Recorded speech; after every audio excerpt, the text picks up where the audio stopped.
आधे बाउल दही में 4 चम्मच MDH चटनी पुदीना मसाला डाला, स्टर करो, पुदीना चटनी तैयार। MDH चटनी पुदीना मसाला।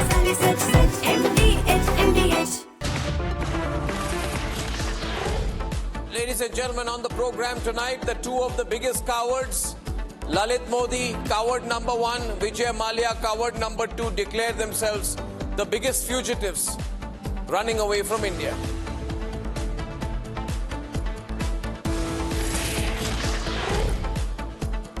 Tonight, Don't Release Sengar becomes the #1 campaign. A rapist shielded while the survivor has been blocked. The Delhi High Court order is now under massive national scrutiny. And at 9 o'clock tonight, the demography debate, as Himanta flags the alarming report on huge demographic shift in Assam. But in reality, it's a huge demographic shift all over the country.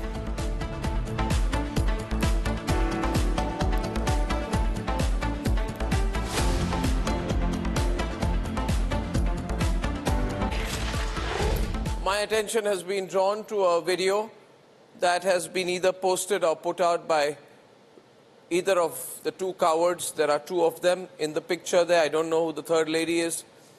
Coward number 1 is Lalit Modi. He has a huge problem. He wants to get attention all the time. And coward number 2, huge coward, big coward, is Vijay Mallya. They are both running away from the country and they think that they have a little bit of money and they'll get away with it. A video was posted by these two cowards saying that they are the two biggest fugitives from India, and they were happy in identifying themselves as fugitives. Think about it. Which self-respecting person says that they are on the run? Here are two people who have said that they are on the run from India. And there is a tone of deliberate intent in this video when they say we are the two fugitives from India. They've recorded this video and sent it deliberately as a snub to the government of India, as a snub to the people of India, and as a declaration of war against the government of India. Now, ladies and gentlemen, they've declared the war, and they are basically saying in a contemptuous tone that the government of India can do nothing to get them back. It is this catch me if you can kind of situation that Lalit Modi and Vijay Mallya have thrown as a challenge to the government of India, to the people of India. And I think it is time our government says to them, challenge accepted. First see the video and then I'll tell you more about it. The two fugitives, the biggest fugitive from India. You know, you're lucky that we haven't brought that photograph with you hanging upside down in front of it yet. I know. I asked it for it. We're gonna get it. I have it. You have it. Okay, perfect. That's what we're looking. So he says we are the two biggest fugitives of India. Now, first I want to talk about this massive coward, a person with an exaggerated sense of self-importance, somewhere some people have described him as arrogant. I think he is a conceited fool, some kind of a dynast, Lalit Modi. Ladies and gentlemen, the same Lalit Modi came on my program some years back, and he got very angry when I called him a fugitive. He was upset, and he was in denial. He said to me, Arnab, I'm not a fugitive. Now today, 12 years later, he flaunts being a fugitive from India because he's been on the run for about 12, 13 years, and he flaunts being a fugitive from India. Ladies and gentlemen, I would like to request the Narendra Modi government that the government has said that it's taking all possible steps. They have said that they will extradite Vijay Mallya and presumably Lalit Modi as well. And we need a resolution to this matter. On the 22nd of April, the Ministry of External Affairs had said that the government is committed to bring back Vijay Mallya, and they were consulting legal experts in the matter. By the way, I'm talking about 22nd of April 2016. 9 years is a long time. On the 5th of February 2019, they said that the UK government's movement on Vijay Mallya signals the commitment of New Delhi to ensure that every rupee of public money is returned to the exchequer. That's 5th of February 2019. Vijay Mallya has turned 70 years old. He's hanging around singing and partying in London. I think our government turns that intent into execution and into action. Yesterday, in the courts, the government said, the government counsel, the government lawyer said that extradition is at an advanced stage. Well, I would like to see this fugitive dragged back to the country, because how many more yarns are to be spun? How many more times will this fugitive challenge and try to snub the people of India?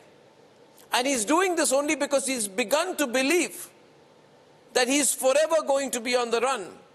Is there a final date, I ask, when Vijay Mallya and Lalit Modi will finally enter an Indian jail cell? Finally. Because this has gone on for too long. Whether it be Christian Michel, we are now told is going to get away, which is terrible. But Vijay Mallya and Lalit Modi represent the worst of the crony culture in this country. These two shameless cowards should realize they made their money in India. They owe the money to the people of India. And I would like to make a personal appeal to all the other Indian businessmen and others who are there celebrating with Vijay Mallya, with Lalit Modi, to watch out. Because they are endorsing two people who are identifying themselves in a tone of fake pride and amusement as people who are criminals, who are fugitives, and who believe that they have got away. I'm quite clear what they are trying to convey. They're trying to convey here that they are untouchable, immune from prosecution, beyond the reach of the Indian courts and the law enforcement agencies. To these two fugitives, I would say, they don't have a spine, they don't have a moral compass, they don't have ethics, but more than that, they don't have the courage to face me. Both of these are individuals who are afraid to face me, to take two straight questions, or maybe 3 or 4. One of them, I'm told, is paying money to get podcasts done, and some shameless podcasters have even done that. Ladies and gentlemen, I think our government should double its efforts to get these two people back. And after all, these people have said they are fugitives, so they have admitted that they have stolen money from India, from Indian banks, and that the people of India can do nothing to harm or damage their interests. If this is a challenge, I think we've accepted it. Lalit Modi and Vijay Mallya, if you're watching this program tonight, and you both know me very well, you're both cowards. But even so, maybe you will feel safer by giving me an interview from foreign soil. Face me. Face me. Don't try to challenge the fugitives' law. Face me. Tell me why you are fugitives and explain to the people of India why you are running away from the country where you made your money and whose money you stole. Ladies and gentlemen, that's a standing offer from me. As far as the government of India is concerned, I'm pretty sure that it would have got the message that Vijay Mallya and Lalit Modi have deliberately sent. It's a challenge. These are not fugitives from India. These are cheats on the run. Cheats on the run, ladies and gentlemen. Spending the little money they have left in the little time that they have left before we drag them back and lock them up in an Indian jail to eat jail food wearing jail clothes. It's a matter of time. Vijay and Lalit, it's a matter of time. Mark my words and read my lips. Now you decide which one of you is coming back first. Let's debate. With the two fugitives, the biggest fugitive from India. In the heart of London's elite circles, India's most wanted economic offenders flaunt their freedom. With the two fugitives, the biggest fugitive from India. You know, you're lucky that we haven't brought that photograph with you hanging upside down. I know. I asked it for it. We're gonna get it. I have it. Fugitive Vijay Mallya and Lalit Modi, parting without a care, deliberately mocking the Indian government's extradition pursuits that have dragged on for years now. With the two fugitives, the biggest fugitive from India. You know, you're lucky that we haven't brought that photograph with you hanging upside down in front of everybody. I asked it for it. We're gonna get it. I have it. Dancing and partying without the fear of law. The same man few years back was dodging questions on his billions in debt, smirking at the camera as if the law is just a game. Whether you would be comfortable when we asked you about your extradition. I'm not going to answer any of your questions, all right? Please stop bothering me. Will you look at me at least? Thank you very much, sir. Of course. Mr. Mallya, we just asked you simple questions. Please, you're polite to ask. Mr. Mallya, I'm polite as well. I'm sorry, you are terribly impolite. Mr. Mallya, all we're asking right now is questions which you're not comfortable with answering. So probably that's what's bothering you. Because all I'm asking is, give him some space, yes, sir. please. Please do, tell me. Do you stand back and give him some space? Sure, of course, I'm going to give him space. Mr. Mallya, all we're asking right now is a simple question here, which we asked you earlier. Barrack number 12 is ready. Fast forward to today, where the two fugitives deliberately thumbing their noses at the government of India. The Bombay High Court on the 23rd of December took a firm stand against fugitive businessman Vijay Mallya, telling him that his legal challenges against being declared a fugitive economic offender would not be entertained unless he first returns to India and places himself under the jurisdiction of the Indian courts. It is fugitive versus the people of India, where the absconders live like kings while taxpayers foot the bill. Time to amplify the call, drag them back, haul them home and make them face the Indian law.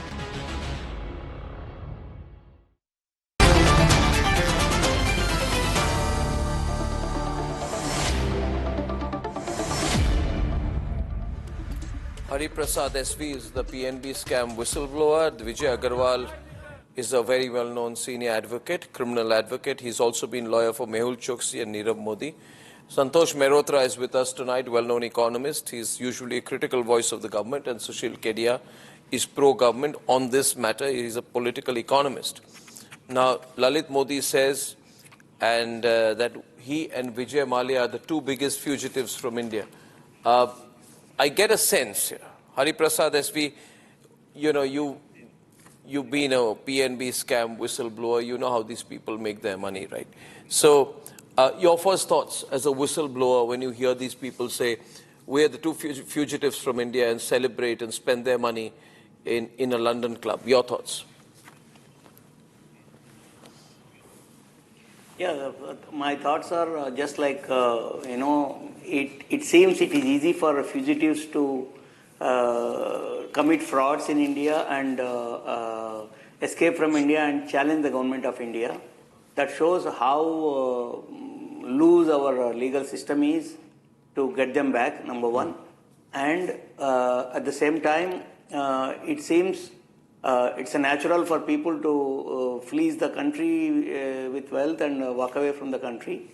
And when they say they are flaunting their wealth abroad, it is a challenge to government of India in any case. We call ourselves as a top 5 economies of the world, diplomatically very strong, and with all the strength that we have, we are unable to bring all these fugitives back home.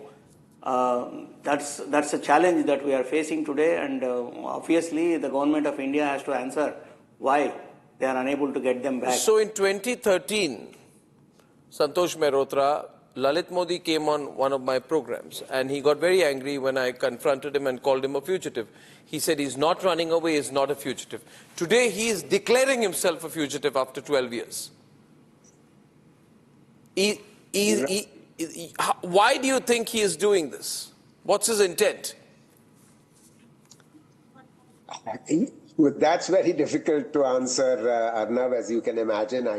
I have no way of reading into his mind, but obviously the effort of both of them is to delay as much as possible their return. Now, let us look at why extradition cases, especially when it comes to the UK, are so difficult to arrive at a judgment on. You see, the UK law is such that there has to be established within a UK court that there is a prima facie criminal case.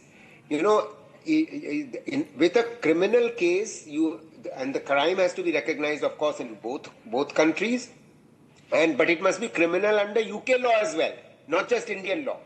Now, the point here is that what is needed here is that it should also be demonstrated very clearly that there was diversion of funds. That means the Indian side has to demonstrate in UK courts to enable UK courts to actually order the extradition, that there was actual diversion of funds, and there was evidence showing personal benefit or dishonest intent. Now, if all of this is to be established, this is not the easiest of things to do, especially given how poorly developed our police forces are, and especially in their forensic science development. So my sense is not a case that I've followed, but my sense is that the evidence is still within India being assembled over all this period out of fear that assembled. It's been 10 years. Assembled. It's been 10 years. It's been 10 years. The union. It's been 10 years. What's the government of India doing? The law exists. The declaration exists. But the outcomes do not. So somewhere. How incompetent have the assemblers of information been in both cases? I mean, I don't know if this is a priority. By the logic, look at it like this, viewers. We are very happy sending Christian Michel back to the United Kingdom. At the same time, we are not doing enough, in my view, to get Vijay Mallya and Nirav Modi back. The government should be considerate to the feelings of the people of India. And there's people of India watching this tonight. The people of India are saying, these two people are basically saying to the people of India, yes, we cheated you, and you can't do a thing to get us back. And this is it was a very deliberate video out there by these two individuals. You can say they are feeling a little left out. Nobody cares about them. They sit in their homes and, fight legal cases. Therefore, they have to use every opportunity to make themselves relevant to an Indian audience. But the fact is out here, Sushil, that this is a terrible failure. The finance ministry has already confirmed that Nirav Modi, Vijay Mallya are among the people who have been declared fugitive or economic offenders. Under the Fugitive Economic Offenders Act, most of these cases are linked to public sector frauds. What is the value of declaring someone a fugitive economic offender if they remain beyond the reach of Indian courts for years? And on top of it, to make things worse, the government has allowed the Sandesara brothers to carry out a clear case of cheating, pay 5,000 crores, which is much less than what is owed by them, and they are granted immunity from criminal prosecution in India, which was one of the decisions taken by the Supreme Court. It's madness. It's madness, Sushil. I don't know what's happening here. People are now getting more upset after this video, and they're asking questions of the government. So, Arnab, the point is simple. Why we have a very senior legal who's an expert on this, and his energies go to defend the so-called fugitives. So he can always correct me if my common sense understanding of law is wrong. But there are two dimensions to this. If they are now behind the wall of judicial proceedings under the acts and law of the UK, we have to go through the ordeal of fighting these legalities, fighting these cases as per the procedure and law of UK. Or the other dimension is, okay, if Lalit Modi is known to have done a very streaking kind of act, offending and freaking every Indian, it does not mean we can file another case. If Lalit Modi has streaked, and let us go freaking on this, and we want to say that, he's offending Indians, so there is one more case.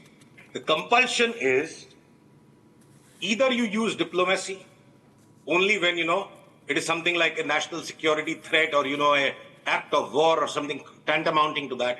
But if a monkey has stolen your banana and runs atop a tree and then is jeering at you and is leering at you, "Le, maine tera kela churaya."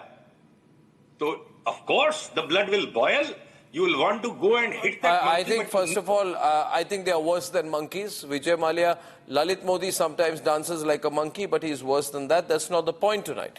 The question is this. The question is this. We are a larger economy than the United Kingdom. We've signed an FTA with them. Let's also understand the amount of leverage. I have studied in the UK. I understand the United Kingdom. Let me tell you, that country understands leverage more than any others. It is only leverage they have had over the rest of the world. Now, in the United Kingdom, as far as, this case is concerned, United Kingdom court has already approved Vijay Mallya's extradition to India, accepting Indian agency's argument that there's a prima facie criminal case involving fraud and money laundering. So, Santosh Mehrotra, that's my answer to your question. And that's why I think he's being stupid here, Vijay Mallya. When he comes back, he'll regret this moment. His return has been delayed not because the charges lack merit, but due to pending asylum-related appeals. We all know that if this was only a civil dispute, then the UK court would not have cleared extradition in the first place. Now, equally, it will be asked to the British that why were asylum and immigration challenges not anticipated and countered more aggressively is a question they will ask us. Who is allowing procedural delay is a question we will ask them. But there is criminal accountability. Why did we sign the FTA with them? We could have told them, we won't sign the FTA, send these jokers back first. Arnab, that's precisely the point. Because of some jokers, a much larger, an infinitely larger interest cannot be made a point of negotiation. So if that banana example, agar kela chori karke mandar bhag gaya ped pe, you don't call the military, you don't stop the economy. So these are overreactions. Of course, when a monkey jeers at you, you feel infuriated, but you don't start throwing bombs at him. No, but that's exactly what Vijay Agarwal does. He specializes in that. He will find some flaw or technical thing in the process. For example, his client, Nirav Modi. Let's talk about his client, Nirav Modi. Nirav Modi has defrauded public sector banks. His client, Nirav Modi, and therefore he, that's the way it would be applied in court, he meaning Vijay Mallya, also meaning Nirav Modi, Vijay Agarwal, also meaning Nirav Modi, Vijay Agarwal representing Nirav Modi. Therefore, his client, has defrauded public sector banks. They have stolen money through their companies. And Nirav and Mehul Choksi, both his clients, have taken away 22,000 crores. This money is your money, ladies and gentlemen.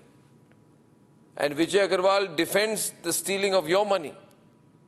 This money, why were banks nationalized? Banks were nationalized in the hope that the money of the people would be used for the people, not for Mehul Choksi, not for Nirav Modi. That money goes to pay Vijay Agarwal's legal fees. He's an expensive lawyer, let me tell you. He's an expensive lawyer. So that money that he has robbed, he goes and pays fees. Now the poor farmer cannot afford to have Vijay Agarwal. Vijay Agarwal will not fight the case of the farmer from Maharashtra who was forced to travel to Cambodia and sell his kidney after a loan of 1 lakh rupees, compounded by daily interest of 10,000 rupees, became a debt of 74 lakh rupees. The farmer went to Cambodia and sold his kidney.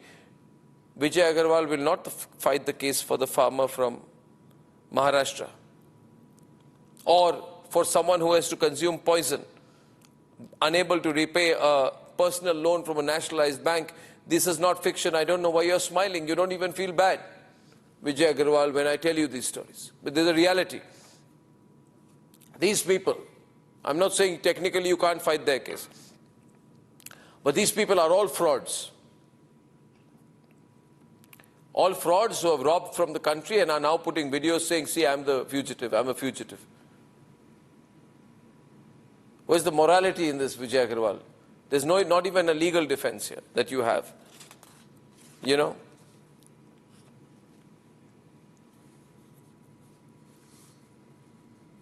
Do I speak? Yes. Yeah. So as I've been telling Arnab, you've already judged everything. And I thought that you are targeting them, you are targeting me, everything. But I take it to the smile. Please remember, there are a number of channel owners also I have defended. Number one. Number two, what do you expect? If the person is being tried, then what do you expect them to do? You would say that why there is cheese on their burger. Mr. Kedia put it so eloquently that if the bandar is jeering at you, even your blood should not boil, you should ignore him. You are doing a disservice, Arnab, at this moment. Let us assume for a minute that they wanted to mock. So you are giving them the satisfaction of getting under your skin. No, they're not under my skin. They're not under my skin. One minute. You will have no patience. Vijay Agarwal, they're not under my skin. Whenever I see a fugitive... You don't have a patience to listen. No. Arnab, you don't have one line. They're not under my... I have a lot of patience with you. Then you should be ready to hear the counter. No, but they're not under my skin. I'm just saying that challenge accepted, our government will drag them back. They should not party because, see, they are on bail. They are on a legal bail. So they should not party, they are on bail.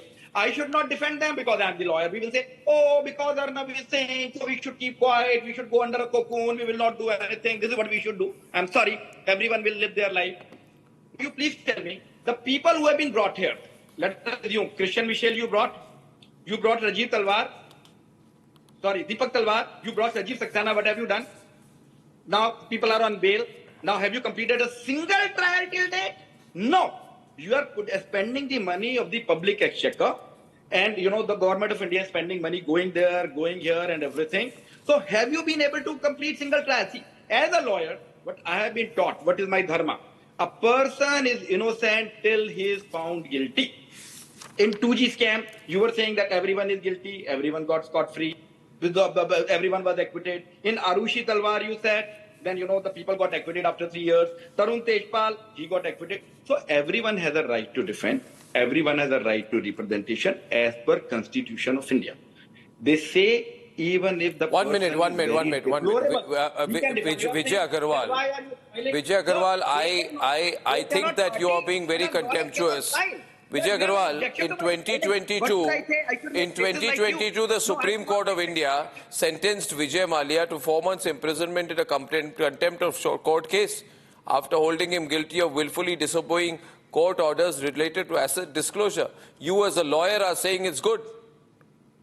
You are convicted and sentenced by the Supreme Court of India, but you should defy it. You as an anchor saying that the lawyer should not have the right to smile. Now what is this? No, I have not said that. I have not said that you don't have a right to smile. What should I say? I have not said you do not have a right to smile.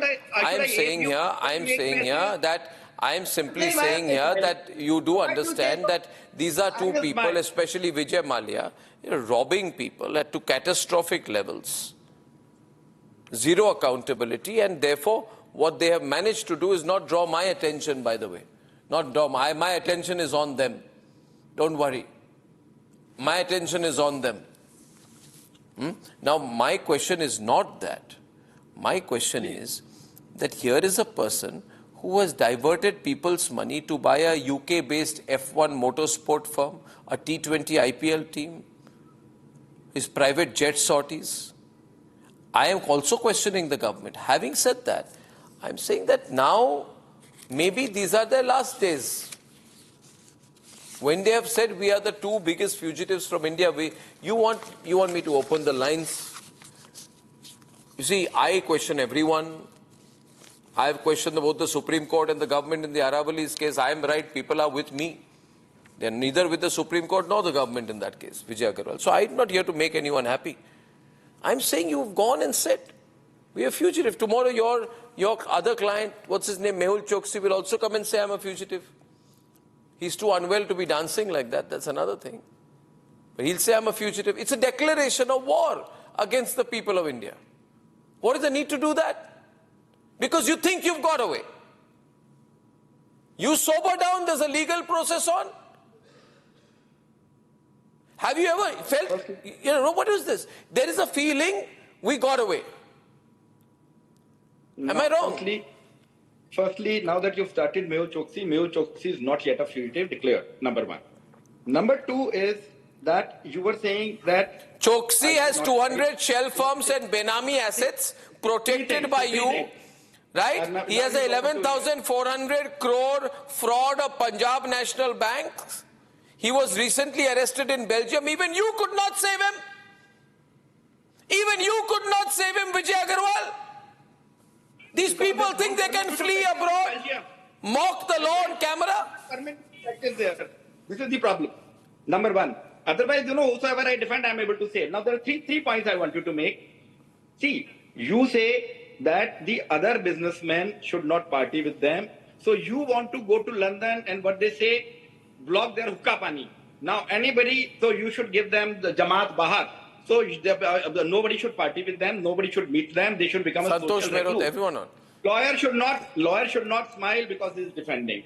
So tomorrow you will say they should not brush their teeth, they should not go to the washroom, they should sit there. Now what have you done in case of Jet Airways? Tell me. Okay, Jet where this gentleman is here. The airlines fail. Airline business failed at times. So Kingfisher failed. Now what happened with Indigo? Now Jet Airways, the gentleman is here. Now tell me, have you recovered a single penny? No. He was in jail for some months and now the trial But let them come here and face the law. No, why do they need to hide? 1 minute, Santosh Mehrotra. No, my point is, I want to get in this, I want, 1 minute. I want to get in Hari Prasad SY. See, 1 minute. Vijay Agarwal, you're running out of arguments quite clearly. Hari Prasad, my question is not on the, it's on the form. It's on the fact that there is a case of cheating, misappropriation of funds, money laundering. And you are deliberately telling the people they can't do a damn about you, right? That's the point, Hari Prasad. Yeah, this is the fact of case in our situation here. So, I don't know what to say on this because this has been a trend going on from India to the people. Santosh Mehrotra, how do you view the government's actions on this?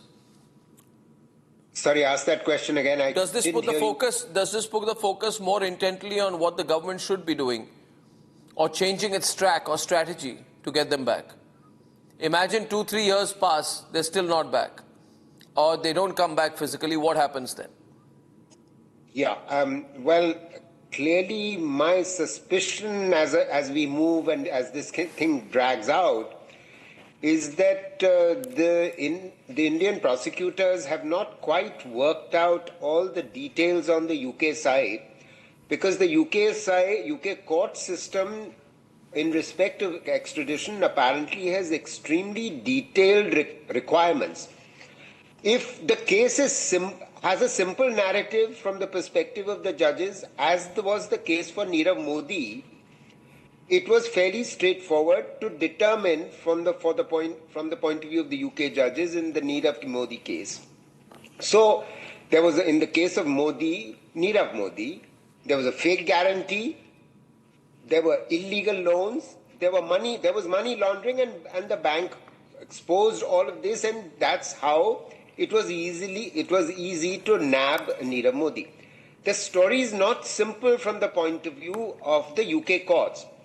My suspicion is that Mallya, that's the sense I get, Mallya is using every rule book in the game to actually extend the possibility of his stay in the UK. Because clearly there are multiple layers of appeals that the UK courts allow. Yeah, and he's probably thinking he's already 70 plus, so he can, he can keep pushing as they say, keep kicking the ball down the road. But you may have a point. That is one. And in the case of Lalit Modi, apparently the sense I get from the case is there are issues of, regulatory breaches, issues around sports administration. Then there were FEMA issues. So all these require much more explanation to fit UK criminal law. And these are the reasons why in the Lalit Modi case, the case is dragging out even longer. Mallya, on the other hand, is succeeding in postponing matters through multiple layers of appeal. So the cases of Lalit Modi and Vijay Mallya on the one hand are very different from the case of Nirav Modi. In the case of Nirav Modi, it was very straightforward to establish foul intent from the very beginning. So this is my suspicion, and therefore clearly it is incumbent to go back to your question upon the India government to establish for the purposes of UK courts in the way they expect it, that this is a criminal offense, and therefore it requires. Well, there's a fair amount of subjectivity, and we have a fair amount of leverage. We should use that. One. B, there will be lawyers, and lawyers will defend them. But I think there is a question of morality. These are financial offenders, ladies and gentlemen. They siphon thousands of crores. They flee abroad. They mock the people of India on camera. And that is what I only wanted to bring in front of you. They are trying to mock you on camera. And we say challenge accepted to both of them. Since I'm calling them cowards on television, Vijay Mallya and Lalit Modi are cowards in my subjective opinion to which I'm entitled. And they are fugitive cowards. Let's see if either of them has the guts to face me. I'll wait for their response. ये है secret recipe MDH का जीरा SIP जल जीरा मसाला SIP SIP जीरा SIP MDH का जल जीरा सिप MDH का जल जीरा सिप